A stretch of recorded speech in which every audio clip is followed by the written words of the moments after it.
Rachel Zoe stared at her reflection in the bathroom mirror of her cramped Beijing apartment, wondering if other people's Monday mornings involved existential crises about parallel universes. Probably not. "Emma, you're going to be late for work again," her roommate Lily called through the door. "And your dad called. He wants to know why you haven't signed up for the civil service exam yet." Rachel, or Emma Chen as this world knew her, groaned. Minister Chen Wei was not the kind of father who accepted "I'm still finding myself" as a life plan, especially not from his eldest daughter, who had supposedly spent the last 3 years perfecting the art of creative underachievement. "Tell him I'm developing my personal brand," Rachel called back, applying makeup with the precision of someone who had mastered the art of looking effortlessly disheveled.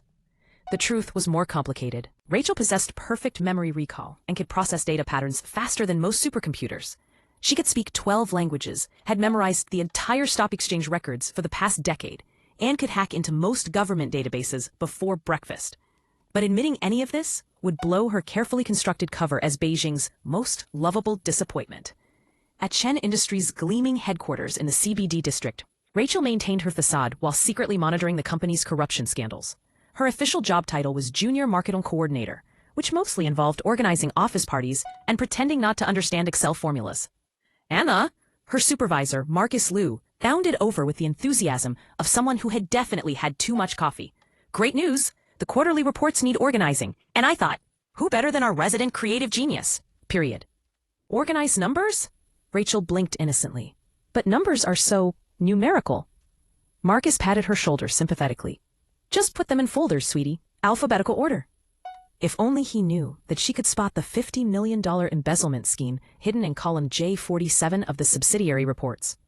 But Emma Chen wasn't supposed to know what a subsidiary was, let alone how to track money laundering through shell companies. End of paragraph.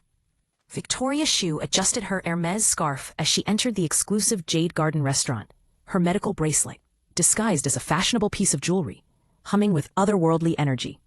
In her previous life, she had died poor and forgotten, while the Chen family prospered. But death, as it turned out, was not the end of the story. End of paragraph. "Michael," she smiled at the handsome man waiting at their reserved table. "You look stressed."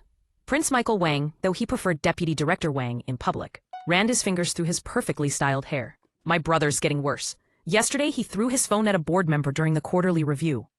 "Poor David," Victoria murmured, though her eyes gleamed.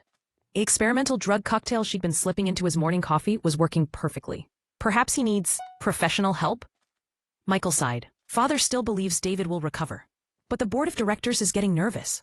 A leader who can't control his temper isn't exactly what China needs right now. Victoria reached across the table to squeeze his hand. "Give it time. Sometimes these things have a way of working themselves